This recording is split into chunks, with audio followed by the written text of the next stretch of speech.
Hey guys, thank you again for joining in to our weekly podcast. We're going to veer off from doing our weekly series of the Rep Path Leadership Series, and just do more of a one-on-one today with me. We're gonna focus today's topic is the secret sauce to breaking into medical sales. Now, again, guys, I wish that this was just a silver bullet. I'll give you one answer or one suggestion, and then you'd all be able to break into this industry. But that's just not the case. So even though it's about breaking in, this is definitely a value for anybody looking for a new role, because we're going to be covering many topics that's going to focus both on, breaking in and also advancing to that next role in your career. So before we begin though, guys, remember this is going to be recorded live on YouTube, LinkedIn, and Facebook. Please make sure that you subscribe to my YouTube channel. It's Unfiltered Medical Sales Coaching. That's where all my content is being saved. So you'll have access to this and all previous content. Obviously, it's free. So definitely make sure you do that. Also, as an added bonus, I'm going to be giving out a promo code both for the attendees of this podcast today, and also an additional bonus for any lobby members that are viewing today. So I'll give that code out at the end of the podcast, and it'll give you some additional savings on if you're choosing any of my coaching and any other services that could be of help to you. Okay, so the key to breaking in and also just getting another medical sales job, you could be in the industry for 30 years and still need to follow a process. The most important thing, guys, is you have to put the work in if you want to be successful and be able to get a job in medical sales. A lot of you reach out to me and you're like, Joe, I don't know what's going on. I've had 15 years experience. I was doing well. I got laid off a year ago, and now it seems like no one, wants to talk to me. And it's while you do have great experience and you could be an outstanding rep, the competition is insane, guys. So again, every time I post a job opening, I get anywhere from 300 to 500 applications, 300 to 500 resumes that I have to sort through with me and my team to be able to pick out the best candidates. Now, again, while there's a lot of candidates out in there that are just, taking a shot and throwing stuff up against the wall, hoping it sticks, there's still a huge amount that are very good candidates. So you have to do everything possible, all the little things, if you want to stand out. So even if you are 20 years in oncology, 10 years in pain, you've been a district manager or regional director, remember there's 10 times as many reps out there or managers that are going for these same roles. So just to dive right into this, there's 4 key components that you need either to break in or get your next medical sales role. And that's resume optimization, storytelling. Storytelling is huge, where a lot of reps, they read their resume, but they don't have a good story. So you need a really good story if you really want to stand out. We'll talk about that, moving forward. This isn't, telling a story about, once upon a time, but it has to be something that's engaging and shows a lot of passion of why you want this role, because you don't want to come off showing that you just want another job. So storytelling, number 2, networking, number 3. It's very important. The old days of shooting your resume out to hundreds of companies and hoping that something sticks just doesn't work anymore, guys. So you have to network properly simultaneously when you're applying for roles. And number 4 is interview preparation. A lot of you, I know I did it too for years, where you wing it, you research the company, you learn more about the manager, and you just go in there and, you go on a bunch of interviews and hope that you get better on each interview so you can eventually get a job. But you really do got to put the time in, guys. If you're not going to work with a coach or work with any other friends of yours that are in the industry to help you practice, pull your phone out, record yourself, go over some of your answers. You're going to see that you do a lot of things that you don't even realize that you're doing. You give a lot of ums or repeat the same phrase. I mean, I do it too. I probably do it on this podcast all the time, but the whole point is you want to be able to record yourself and get better and better, because again, competition is huge. You got too many people going for these roles. So you have to master these 4 things. Again, it's the resume, storytelling, networking, and interview prep. Okay. So today we're going to start with the resume optimization. So let's start with our resumes. Okay, guys, again, 300 to 500 resumes for every every opening. You're going to have to do a lot to stand out just past your experience.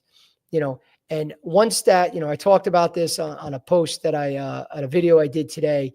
For some of you out there that think I have to have medical sales experience to get a job, it's just not true. Okay. So researching the data, actually 8%, it's not a high number, but still 8% of all medical sales reps don't even have a college degree. So for some of you out there that don't even have the 4-year college degree and think, well, I'm never going to bother getting into medical sales. Again, you still have a chance. It's almost 1 in 10 or about 1 in 12 that still break into the industry. Also, I hear, Joe, I don't have sales experience. I'm never going to break in. So only a third of all sales reps that break in actually have the B2B sales experience. So there's a huge number of candidates out there that either have a clinical background or just, coming right out of college or other areas, maybe a tech within a hospital or a nurse, that were able to break in. So I'm not saying here, don't get sales experience. Definitely get your B2B sales experience if you can, because that's going to make you a much better candidate. And if you don't have a 4-year degree and you could still get it, obviously you want that 4-year degree because most of the companies do look for that. But if you don't have those two, it doesn't mean you're shut out. Just as a quick tip, for individuals that don't have a 4-year degree, quick suggestion of going down the right path, because you just don't want to just send it to any type of medical companies in the industry. So for instance, I would not apply as my first choice to pharmaceutical companies. If you don't have a college degree, most pharma companies do not hire reps without a 4-year degree. So I would steer clear. I would focus first on distribution, medical device, or distribution companies. Distribution first, and then medical device second. But a lot of small distributors out there will hire reps without a 4-year degree. So I would start there first, then look at some of your smaller device companies, maybe some of your diagnostic smaller companies out there where they have a lot of less red tape than, say, the Pfizers and Medtronics of the world that are, they have HR departments, they have certain requirements that they're not going to be able to overlook. So start at those smaller companies first in distribution before you start looking at pharma and any other industry. So that's just a quick side note. But let's get right into the resume. So first tip, guys, after you formulate your resume, first thing you have to do, and I get both, I get Word documents and I get PDFs. Always, if you're going to make changes, obviously you got to do it in Word, but before you send it to a recruiter or a hiring manager, make sure you convert to PDF. Okay. Sometimes when you open it up, most of these managers and recruiters or hiring sales managers are opening this up on their cell phones. Okay. So when you open it up on your cell phone, depending on the phone that you have, the formatting could come off, looking a little crazy. Sometimes there's certain, lines that are left out, or, the indents on one side could be a little off. So that won't happen. Whatever you save it as and you convert it to PDF, it's going to be exactly the way that you saved it. So that whoever's getting that resume has a very neat, formatted, correct resume. Because some of these managers, they might say, well, I understand he sent it over or she sent it over as a Word document. That's why it looks a little off. Remember, your competition is not doing that. They have it saved PDF. They converted it to PDF. So they're going to be a step ahead because it's going to look neater right from jump. So you don't want to give them, any advantages. You want to do all the little things right, because that's really the secret. We're going to go over a lot of tips today. Doing all the little things is how you get a step ahead and really stand out. So quick tip, always save PDF. Now, when we get into the actual resume, there's all kinds of crazy formats. For me, I am not a big fan of a lot of the loud resumes that have, for me, it kind of looks like a realtor when they put their picture in the corner. Some of you guys might decide to do that. Good for you. I'm not against it. It's just not something that I would do.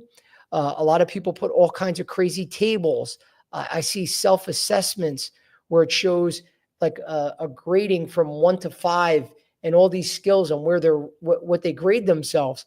I mean, for me, it's a little crazy because why would you rate yourself anything less than a 5 out of 5 or a 10 out of 10 for any skill? So I don't really understand that, but there's a lot of you guys that do that. And the louder and more information and crazy formatting that you put into the resume, you have to understand what happens when your resume gets sent out. Your resume gets sent to a recruiter. Okay. So if you send me your resume today, we have a call, you tell me about what you're looking for. I get your resume. I don't have any openings. Say you're in Boston, and I don't have any openings in Boston as of today. I get your resume and I put it into what's called an ATS. That's called an applicant tracking system. Some of you guys might know what that is. Some of you might not, but most recruiters, definitely all companies, HR departments, they have some sort of applicant tracking system that basically stores all their resumes. Okay. So the reason why I have to store them, because in 3 months, I'm not going to remember, all the reps that I had if I have an opening now in Boston that applied 3 months ago. So I need a database to store all the information. So I get your resume, I upload it into the ATS, and then it parses the resume. So it's important. The parsing means basically that whenever I put search words in, whenever there's an opening months down the line, it's going to recognize those words in the resume. So that's when you hear it saying it's AI friendly. Okay. And we'll talk more about that too, but it's going to recognize those words so I can search it and get that resume later on. When you have crazy tables, pictures, all this crazy shit going on, what happens when I go to search and put in, say I just put in Boston, or when I go to put your resume in to save it, sometimes the applicant tracking system with a very crazy formatted resume doesn't recognize it. So it doesn't save the resume. The average recruiter is not going to call you back up when he's got hundreds of resumes to save. He's got tons of candidates that can be a good fit for this role and say, hey, Joe, I just want to let you know, I try to save your resume, but it's formatted in a crazy format. So it's my ATS isn't allowing, it's not saving into my ATS. They're not going to do that. They're too busy. So they're going to take your resume. It doesn't save. They're probably going to move on to the next candidate. So you want to make sure you don't have crazy formatting with too much going on, because it actually can hurt you. And at the end of the day, these managers, most of them don't want that. They want individuals that drive results and get to the point. Okay. So less is more, guys. Loud resumes with all kinds of designs and all that crazy stuff, it's not going to help you. Your results and your experience are everything. Okay. So when it comes to, okay, what does that mean about driving results? So I talk about this all the time with all my clients. Think about anyone that's an athlete out there, or anyone knows anything about sports. I'm sure that most of you, if you haven't seen one, you can look it up. The back of a baseball, basketball, football card, whatever it is, look at the back of a card. It's loaded with statistics. Okay. So if we have Michael Jordan's card, it's going to be loaded with a bunch of statistics. It's not going to say Michael Jordan passes the ball to Scottie Pippen. Michael Jordan sometimes drives down the lane and dunks the ball. Sometimes he gets the ball, and then instead of taking a shot, he does a alley-oop to Horace Grant. Then he also does 500 push-ups a day and shoots 300 shots. Those are daily activities. What it says is he's a 6-time NBA champ, 10-time scoring champ, 5-time MVP, 9-time defensive, all defensive team, whatever all his stats are, the points per game, rebounds, assists, all numbers. Okay. Those are his results. That's what you see. That's what people care about. So when you got to think of it the same way with the resume, it's got to be loaded with the results. So when I see it, and I got Susan Jones' resume. I got to go, holy cow, who's this Susan? Look at all these results. I want to meet her. I mean, this is the way the hiring manager thinks. Then when you sit down with the hiring manager in the interview, and you go over your results and your accomplishments, then you can talk about your daily activities. What's your process? What's your strategy? What do you do every day that makes you so good? So you save that for the interview. Because remember, guys, resumes get you interviews, interviews get you jobs. You don't jump right from a resume and they offer you a job. You got to meet with them and speak to them so they know if you click and you have the right personality and you're the right fit for both the team and their customers. So that's that's just the process of what you want to get in your resume. So driving results. So what do I mean by results? There's 4 key areas that you have to have in your resume. You don't have to have all 4 for every role, but if I don't see any of these on a resume, it's a red flag. So the 4 things they're looking for are rankings, 2, percent to quota, 3, sales growth, and that could be measured month over month, quarter over quarter, year over year, and awards. And before we move forward, guys, just because I'm rambling on, I forget, any questions that you have, please just submit them. My producer, James, will keep track of all the questions being asked. I'm going to take a break in a few minutes and address any questions that anyone asks. So please, any questions, nothing's, anything goes, ask me anything, and I'll be able to address that because I'll take a break in a few minutes and take other breaks throughout this podcast. But please make sure you submit your questions whenever you think of one. Thanks, James. Okay. So again, 4 results that they're looking for. It's rankings, percent to quota, sales growth, and lastly, awards. So President's Club, Rep of the Year, Rep of the Month, Diamond Club, whatever awards they give, you want to make sure you have that in there. So again, you don't need all 4 for every role, but if you don't have any of those and it's loaded with words, and you have all these sales positions, and I just see a lot of verbiage on your resume, most managers think the way I do. Well, number one, are you not putting it in there because you didn't hit your goals, and you didn't have high achievements, or did you really not have a sales role? Because there's a lot of jobs out there, and these managers are smart. They see a lot of resumes and deal with a lot of candidates. There's customer service type roles or sales support roles, that they really didn't have a quota associated with their name. That's the telltale sign. Majority of times, if you don't have a quota, you're really not in a sales role. Now, again, I get with smaller companies, you could say, Joe, they never gave me a quota. I just have to go out there and sell. When that could be true, but again, you should know your volume. You should know something that shows that how you're doing as a sales rep, because believe me, they're going to want to know that. And you have to have that in your resume. The more numbers you have, the more accomplishments, the better it is for your resume. The more wording, more descriptions, trust me, guys, red flag. They don't want to read all that stuff. They want to see, what did you do? What are your accomplishments? Okay, so diving into the resume, if we start at the top with your contact info, simply, guys, your name, the city and state you live in. You do not have to put your street address. That's not important, because the applicant tracking system is going to recognize the city and state. So then when I do a search later on and I look for Boston, Massachusetts, I see that come up right away. And if you live in a suburb, a lot, just as a FYI, you either can put the city, if you're close enough to Boston and you live 5 minutes out, 20 minutes out, you could just put Boston. But even if you live in a smaller suburb and you put that city in, just, again, for a quick tip out there, a lot of the ATSs, they'll recognize that, and they do a radius around those cities of either, I think, 25 or 50 miles. So it's going to pick up your resume anyway. But if you do live close to a big city, you could just put the bigger city. If you're a few minutes away, that's no big deal. Your cell phone, your email address, and your LinkedIn profile. Those just have the LinkedIn link. That's all the information you need for your contact info. You don't have to put a lot of crazy other stuff in. I don't need to see your Instagram account or your TikTok, address or all those other things. We don't need all that. LinkedIn is important, but if you do put the LinkedIn in there, make sure that your resume and LinkedIn are matching. Okay. You can't have one job on one and not on the other. All right. That's a red flag.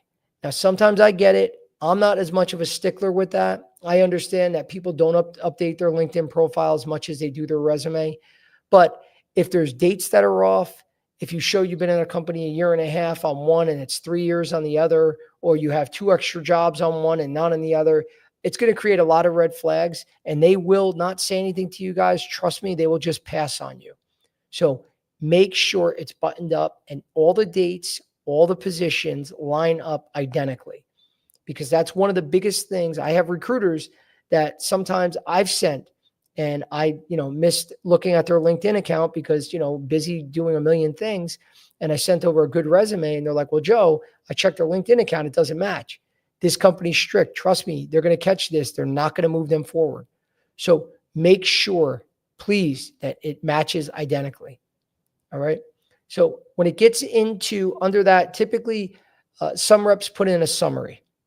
Now, I have a couple feelings about professional summaries. If you're going to put a summary in, please make sure it's unique. If it's not unique, get rid of it. I don't need to see something that you literally just went into ChatGPT and just shot out a bunch of adjectives. So if it's loaded with detail-oriented, sales-driven, account management focused, all these things that are basically adjectives that describe every sales rep out there, leave it out, guys. That's nonsense. So you don't want to put that in just to throw it in. So if you're going to make it unique, for instance, saying that you have 22 years of medical device experience or 22 years of pharmaceutical sales experience, focusing on buy and bill, specialty pharmacy, formulary approval, P&T experience, VAC experience, getting products approved through the VAC committee, working with key IDNs or hospital systems around the country. These are unique skills that should be in your resume, not career focused, customer oriented, nonsense. That's just, they're adjectives. Unless you could tell me something that is really unique and a real skill that you acquired from being in the field all these years, leave it out. Okay. So, but they are good to have when you make it specific. Keep it to tops four sentences, maybe 5, but you don't give me a big, long, novel to read at the top, because no one's going to read it. They're going to get right to your experience because that's what they care about. Okay. So when you get into your experience for each role, and we're going to take a break after this, we finish up the resume in a couple minutes, so then I can field some questions that some of you might have. So when it comes to your job description, so if you work, we'll just stick with Medtronic. You're a sales rep and you've been there from 2020 to 2025. So you give the dates. You also want to give the month, because when you don't give the month, guys, recruiters and hiring managers are skeptical.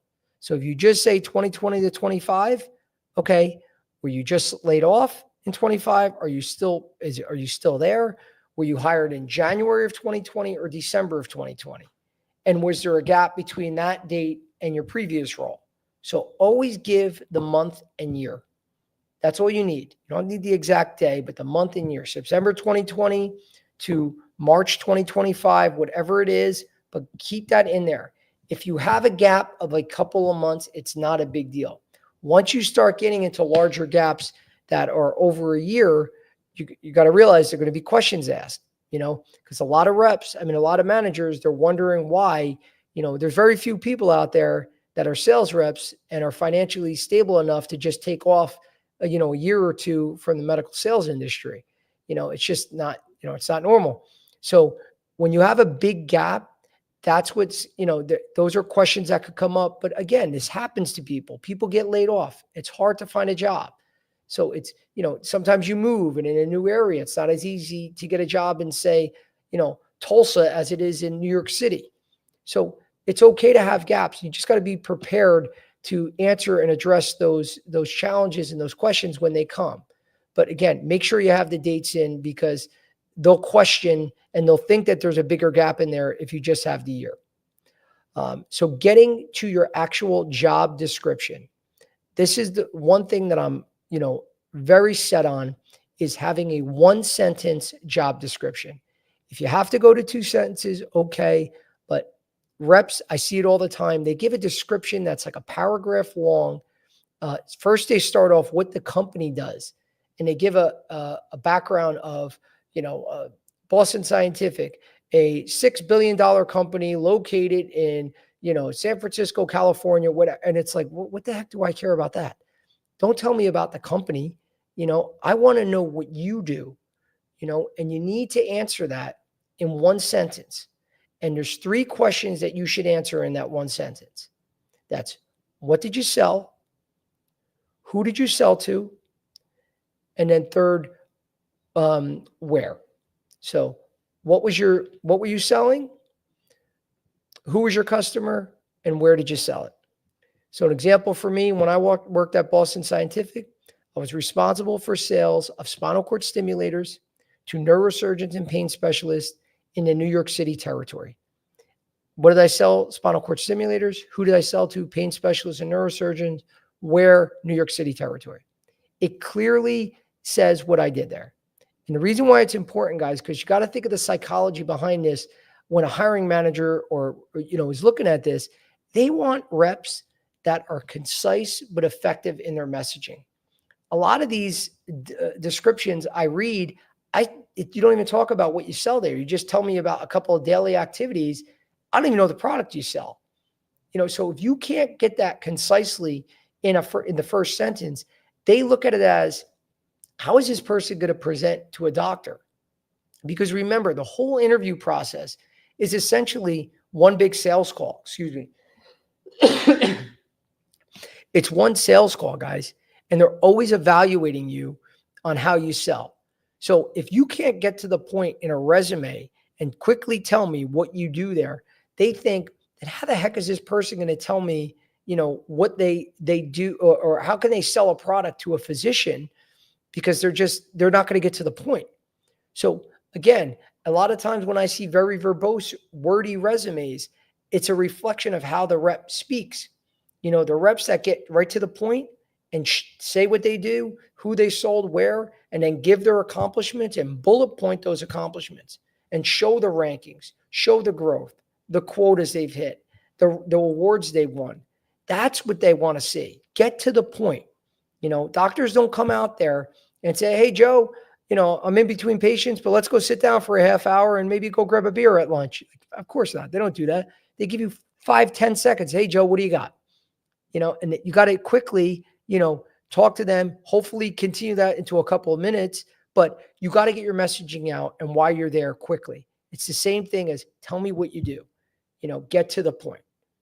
All right. So I'm going to take a drink of water, but James, we're going to break for a second, see if we have any questions that I can address. We got a couple for you. Awesome. All right. So Cotswar, I'm sure I pronounced that incorrectly. As a biomedical graduate student, how to approach for getting into medical sales? Yeah. So great question. The good thing that you're doing it right now. All right. So to do it before you graduate is always you're getting a step ahead. So what I would suggest though, is that while you're trying, because if you didn't graduate yet, there's very few companies that are going to hire someone that still has another year of college. So what I would suggest is getting sales experience while you can. So, there's a lot of guys that I know that used to work for Cutco selling knives. Great experience. It's very tough, but they did this, when I was in college. There's a lot of B2B sales roles that if you can get, part-time or during your summers or anything while you're in school to get sales experience, there's two things that it does. A, it's great for your resume. You also, we're assuming that you're going to get sales results and actually do well, because that's important. You can't just take a sales job and say, hey, I did this for a year and you didn't do anything. No, you got to actually get results. But number one, you want that for your resume. Number two, you want to make sure that sales is for you. It's not for everyone, guys. Everyone wants to get into this industry because they think it's so cool. You're working with doctors, you're in the operating room, you're dealing with patients, you're saving lives, and you make a lot of money and you have freedom and you get a car. Those are all positives, but there's a lot of negatives, guys. So doctors in offices don't just jump up and down when you come in the room, especially when you first start. When you go into a new territory, nobody wants to see you. You really are pissing them off. And I'm not trying to be too harsh, but it's the truth. You come in there and everyone's like, what do you want? We don't see sales reps. They don't want you to ruin their day, because their day is to take care of patients. It's a business. Now, of course, they care about their patients and they need to make sure they get the best results for them, but it's a business. They have to see more patients to make money to keep the business going. You impede on. So you're taking time away from them to put money into the businesses and pay for their whole company, essentially.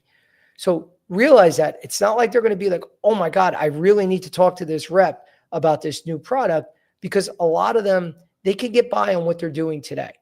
So I know I went off on a tangent a little bit there, but the whole point is get sales experience now while you can, because it's great to have on your resume, but you need to know if it's for you, because sometimes it's not for everyone. And it's better to know now before you graduate, before you get out there and go down a career path that, is just not the best thing for your future. So I hope that helped. All right. We have Lauren Barnett. I've been working in plastic surgery as a surgical tech for 6 years. What advice do you have to break into the medical sales industries? Are 1099 jobs a good start start out with to gain more experience? Yeah. So to answer the first question, advice for breaking into medical sales, so you have to really show, because surgical techs definitely make great sales reps. Number one, you want to apply to the jobs that you are a fit for. I see this so many times where reps or candidates apply to roles that they're not qualified for, and they think, "Hey, screw it, I'll do it anyway." They don't even read the requirements. And again, this happens too much, guys. I get a resume and it says, "Joe, I'm interested," in the email. I have no idea what the hell they're talking about. They didn't even tell me the position they're going for. Sometimes I'm working on 30, 40 openings. I don't even know which role you're talking about. So you want to make sure that you are an actual qualified candidate. How do you know that? If you're not meeting at least 60%, and it could even be up to 75% of the requirements, don't even apply. Of course, you could do whatever you want and apply to all these jobs. The problem with that is when you get ghosted time after time, it gets discouraging. And these recruiters will ghost you. If it, because I do it, I can't reply to everyone, especially if you're not a fit.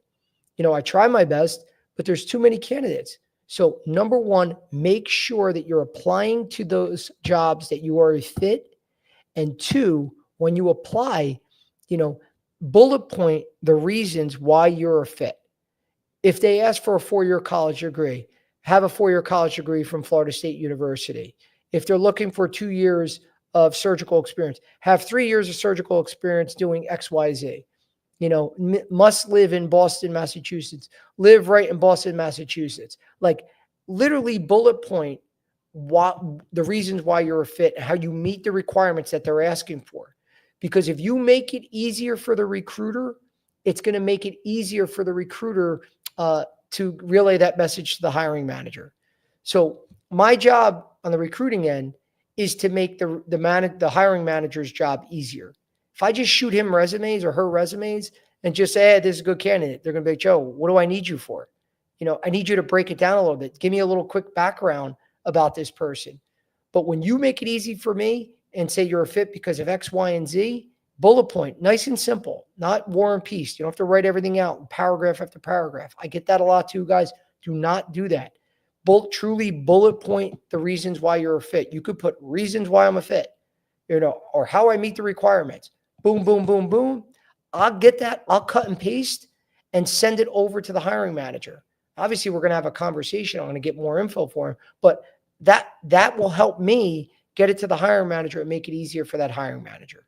So do those two things, and you will see a much better response, to try to break in or get a role. And 1099 jobs are definitely a great avenue. They are not for the faint of heart, guys. So there's a lot of reps out there that have done really, really well, and there's a lot of great 1099 roles. So for any of you that don't know what that is, that's a commission-only role. So you're essentially an independent contractor, where you just whatever you sell, that's how you get paid. You don't get a company car. I mean, again, there's all different instances where they could give you different perks, but there's no base salary. You don't get any benefits. It's just go out there and sell, and we'll pay you a commission on your sales. So it's not easy, but it is a way to break in, and especially if you're a surgical tech with experience with a certain therapeutic area. You could start with the relationships you have, and it'll be easier to get in there and have conversations. And if doctors start purchasing from you, you could do really well. But for a rep that has no experience and is just going to go out there and just knock on doors, I mean, it's going to be very tough, and it's hard for a lot of reps when they don't have any expense account or don't have a base salary because, they pay for gas, you pay for parking. You're going to have to pay for some lunches or breakfasts sometimes to see physicians. Sometimes you got to shell out some money before you start seeing a return. So it's not for the faint of heart, but it is a great way to break in and break in quickly.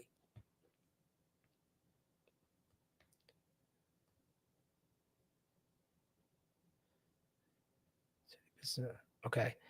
I've been a territory manager, farmer rep for 16 years in the Philippines. Okay, I'm sorry, man. I didn't. I'll just sorry. read it. Yeah, sorry. I don't know why I was muted. It's okay. I'll just read it out. I moved to Canada and studied business management. I started applying right after I finished my studies here in Canada, but I don't even get an interview. What advice can you get to me to get noticed? I mean, this is a tougher question because this is a very personal question one-on-one. I mean, number one, I have to see your resume, because typically if you're not even getting, again, like I said before, resumes get you interviews, interviews get you jobs. If you're not even getting the interview, then there's something wrong with your resume. Something isn't translating that's getting these hiring managers or recruiters excited to want to push you forward in the process. But if you're getting interviews and you're not getting job offers, then we know there's something wrong in the interview process. Something you might not be saying or you are saying that isn't attracting these hiring managers or companies. So that's a tough one. It could be a host of different things. What I would suggest is you could shoot me your resume and I can look at that to start there. Send it to my email, Joe, J-O-E, @reppath.com. That's Joe, J-O-E, @REPPATH.com. Shoot me that and I can take a look at it and we can have, a discussion, after that one-on-one. Okay. Lauren Barnett says thank you. And then we have a couple questions on a platform I can't bring up. But what's the biggest mistakes that you see on entry-level resumes? The biggest mistakes I see is like I was talking about before, talking about daily activities and generic adjectives to describe, the type of rep you are and not focusing on your results. If you're a sales rep, you should only care about your results. You should be obsessed with the number. All the high performers in medical sales know their territory, know where they're getting their business from, know, where they're ranked and how they're going to get from being the 5th to the 1st ranked, how many procedures that will take, where they're getting their business from, which doctors can help them get to that They know everything, and they're obsessed about their number, their competitors, and that's all they care about. So if you don't have it loaded with numbers, huge mistake. And if it's loaded with those generic adjectives, you know, eh, the saying is, "Show me, don't tell me." So a lot of times people say, "Well, I'm a hard worker." Okay, this happens a lot in interviews. No one's going to outwork me, Joe.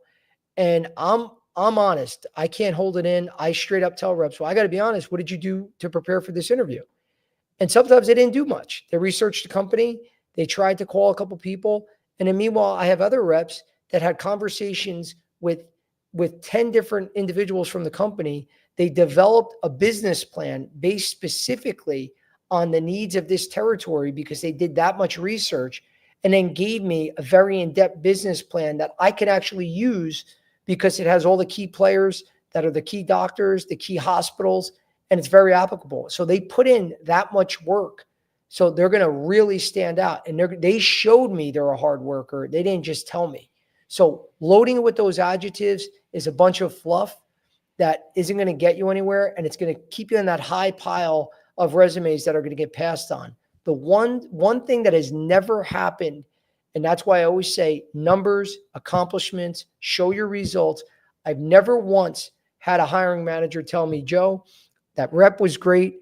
I got to be honest, just too many accomplishments. I had to pass on him."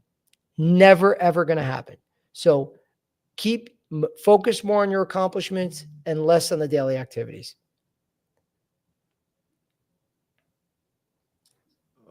Hold on one second. Here we go. What question should I ask at the end of an interview to stand out? Yeah, so you want to have thoughtful questions about the territory. Okay, you want to know what you're getting yourself into. You want to know the expectations. I mean, you have to show them you have an understanding, and it's a two-way street. This isn't just, "Oh, I'm in an interview. I should just write down 5 questions to ask this guy to show that that I'm interested. But I'll just take any job because I want to break in the industry." No, you really want to know. You don't want to jump from the frying pan into the fire if it's a product, for instance, that you don't even know the coverage. Is if you're selling a device, in hospitals, for instance, and you want to know what GPOs is this product on. So if you're, for some of you who don't know what a GPO is, it's a group purchasing organization. You could have the greatest product in the world, and your territory, especially in New Jersey, HPG is a big GPO in New Jersey that has a lot of hospitals in New Jersey as an account. And if you're trying to sell something that isn't on that GPO, you're not going to be able to sell it. It's very hard. It's like, if for any of you the guys that are golfers out there, you're trying to play golf on a course that you're not a member. So you might be able to sneak on once in a while. You pay the starter to sneak you on, here or then. You get on late at night when all the members are gone or whatever. That's not going to last too long. So you're not going to actually be able to play. It's the same thing. If they're not on that GPO, you're not going to be able to get that product, used by the doctors. So that would be a question. What GPOs is this product, on? And then what is the majority of the territory? Are there any restrictions in the territory? Is there good coverage? Is there any how is the territory currently doing? Obviously, why is there an opening? What do the good reps do? That's always important. You want to keep yourself, focused with the high performers and what the high performers are doing.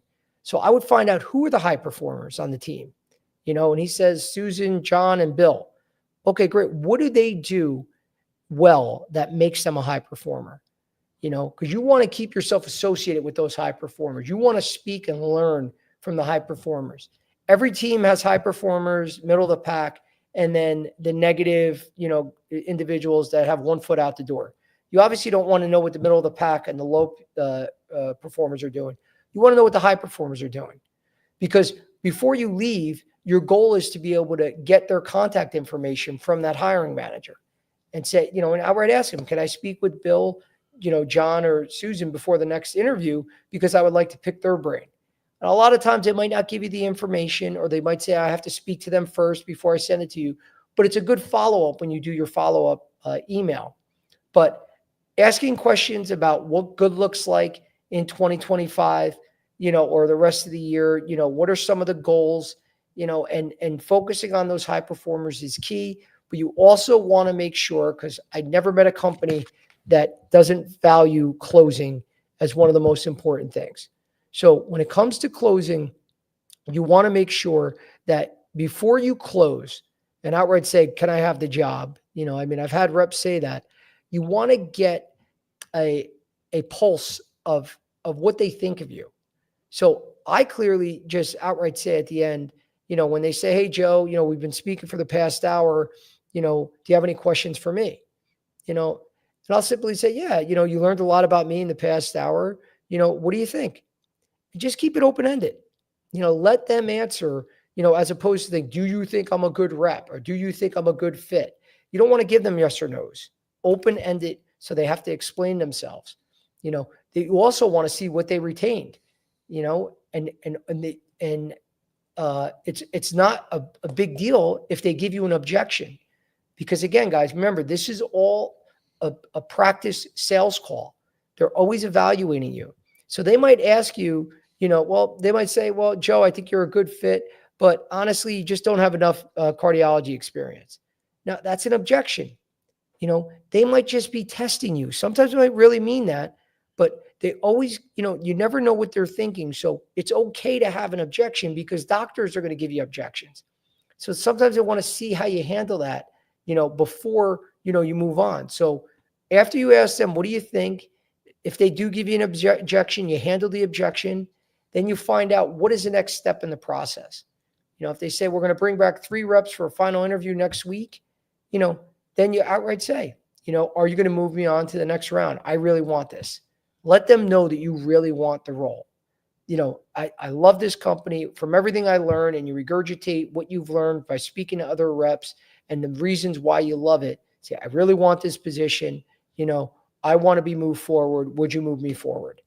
It's okay to be blunt, guys. You got to be aggressive. So that's one way to ask. Sometimes you can just ask in a different way. Is there any reason why you won't move me to the next round? And see what they say. But you have to attempt to close them before you leave.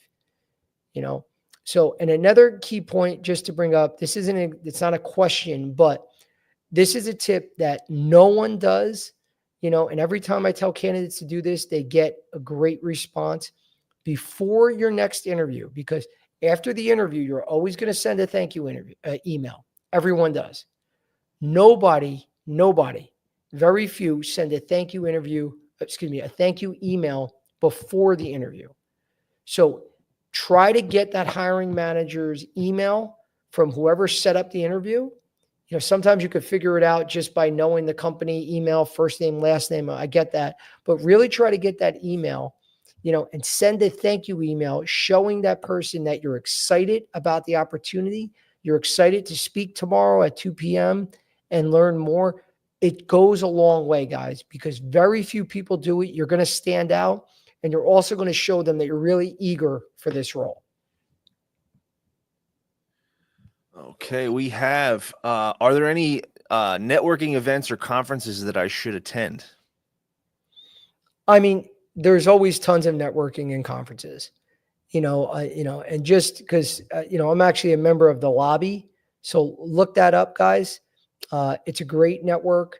It's essentially LinkedIn, a smaller version of LinkedIn focused just in the medical field. So there's about 80,000 members all in the industry nationwide. That's just one quick place to start. So look them up. But there's networks and all around the country.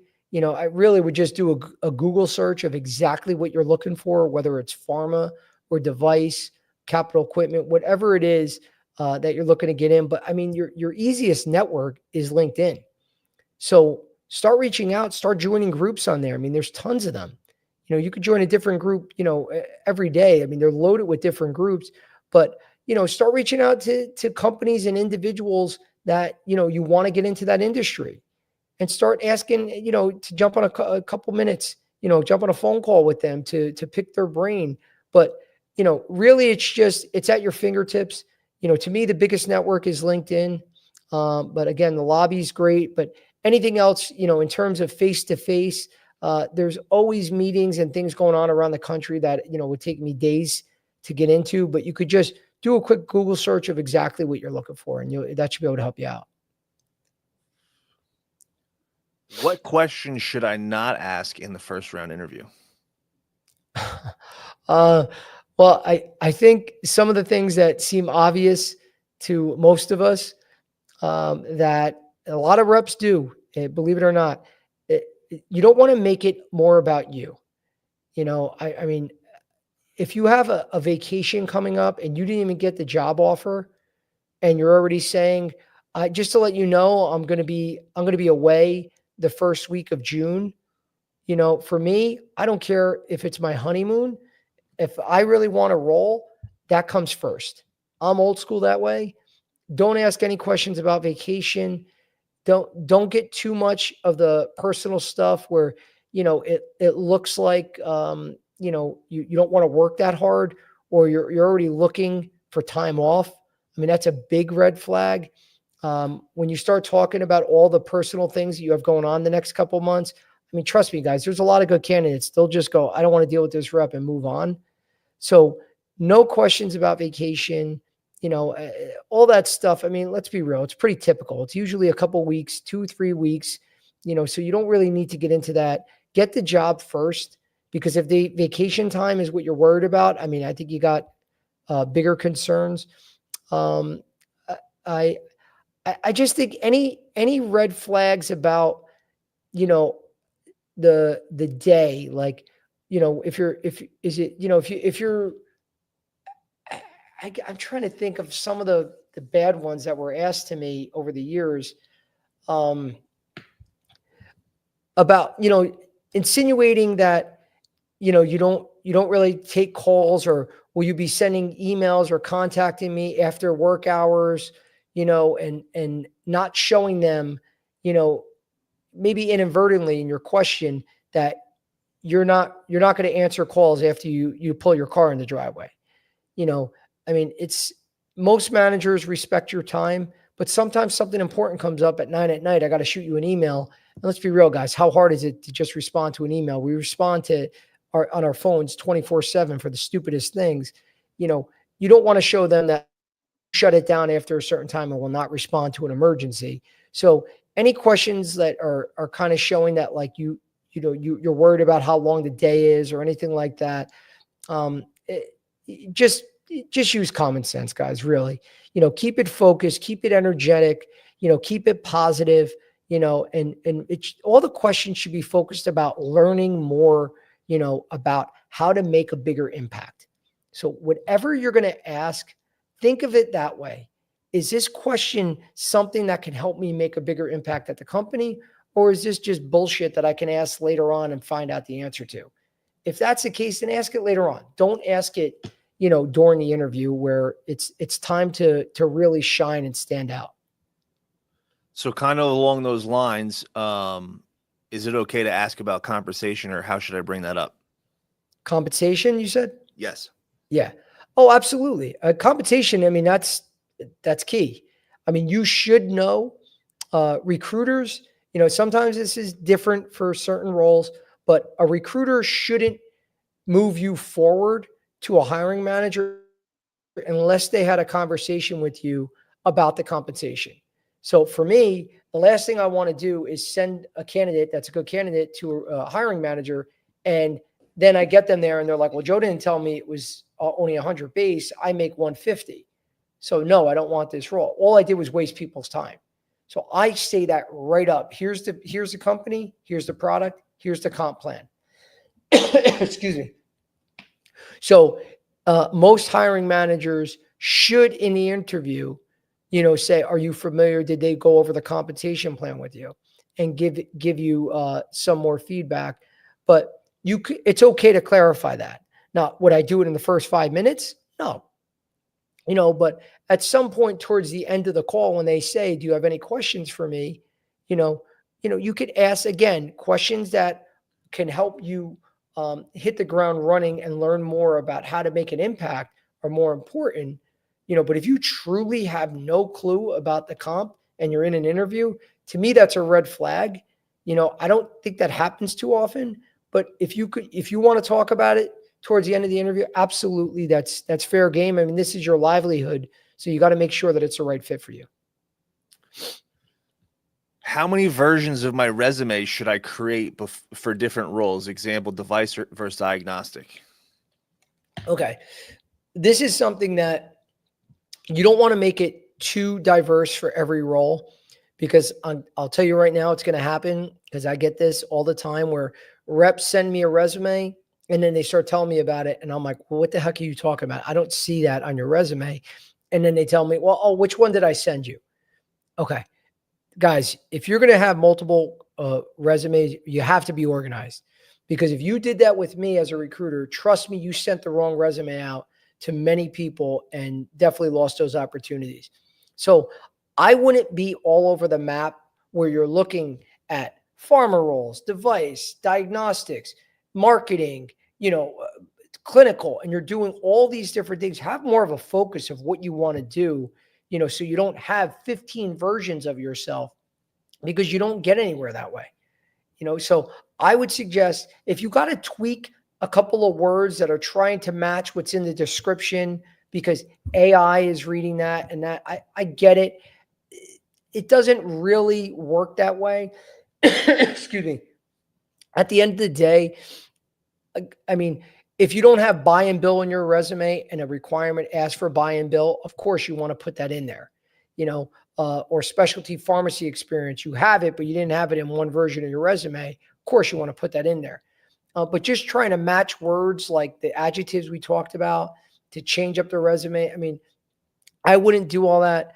I would be more focused on a certain industry you want to get into, so you're not constantly changing it. So there really is no number, but if you have, more than 3 types of resumes out there, I would take a step back and question yourself, do I really know what the heck I want to do?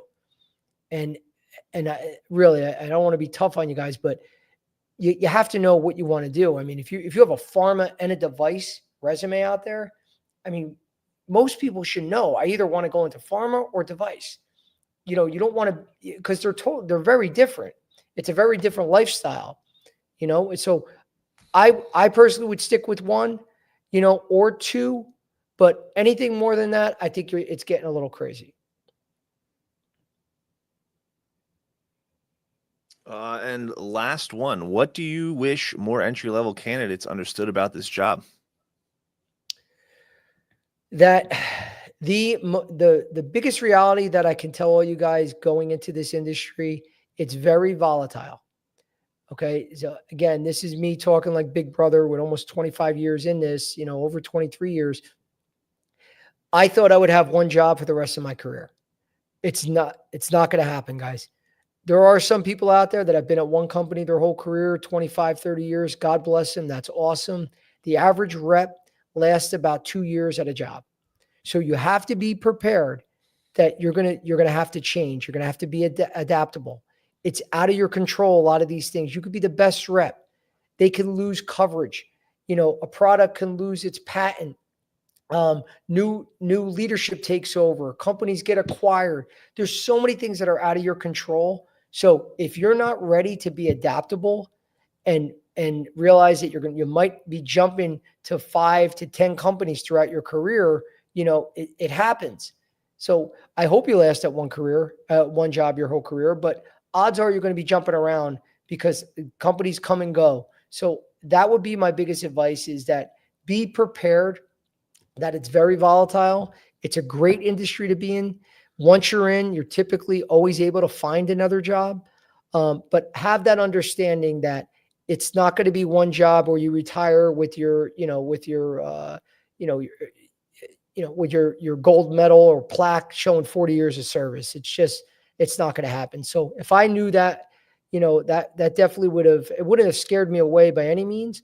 But but it would give me a better outlook to realize that it is normal to not last 10, 15 years at each job. That's all I got for you, Joe. It's been Awesome. a quick hour, though. I'll tell you that. Yeah.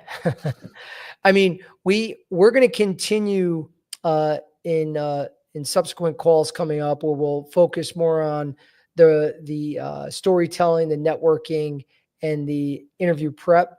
We spent a lot of time on the resume and had a lot of questions, which was awesome.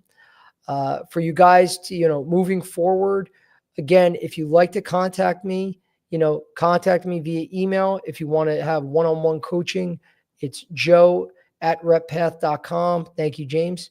And again, Unfiltered Medical Sales Coaching is my YouTube channel. So definitely subscribe to that. It's free.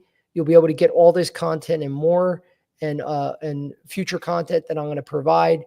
And for those of you on this call, the promo code so you can get discounts in that for that coaching is just Licata, Licata. And for all you lobby members, please, same promo code, Licata, Licata. Reach out to me, shoot me an email, message me on LinkedIn. We could schedule an intro call to discuss and provide that code, and you'll be able to get the discounts. So I want to thank everyone again. Great call, a lot of good questions. We'll follow up the leadership series next week. We're actually going to do a different time and day just for scheduling conflicts next Thursday at 4 p.m. But I'll send out the invite so all you guys can see that. But thanks again, guys. I hope you have a great week, and talk soon. Take care.